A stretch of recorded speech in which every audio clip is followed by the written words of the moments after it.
Ja ću ti se dati kao reč i kao telo. Hodat ću kroz tebe i biti tvoj dobri duh, prestareli Kasper.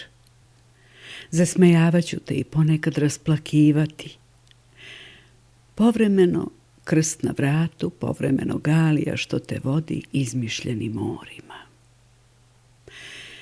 Ja ću ti se dati kao tajna i kao slutnja.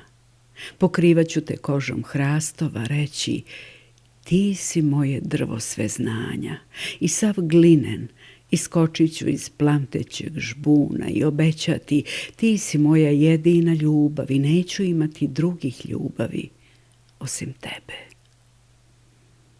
Ja ću ti se dati kao knjiga sa potpisom srca, delom kao nedovršeni kalendar, delom kao nerešivi sudoku. Biću prećutani broj između nule i jedinice, prećutani glas između prvog svetla i posljednjeg mraka. Ja ću ti se dati i prestati da se tražim po drugim telima, po drugim uzdasima, po svemu gde su moje ruke, moje usne padale, kao blagolika jeres, kao priča van kanona, kao pocepana strana pesme nad pesmama.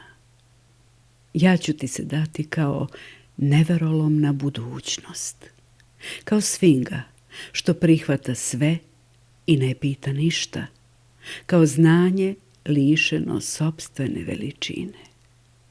Da, ja ću ti se dati i tad ću prvi put znati ko sam, gde sam i čiji sam, bestrag među senkama ili hram na domalom prstu tvoje ruke.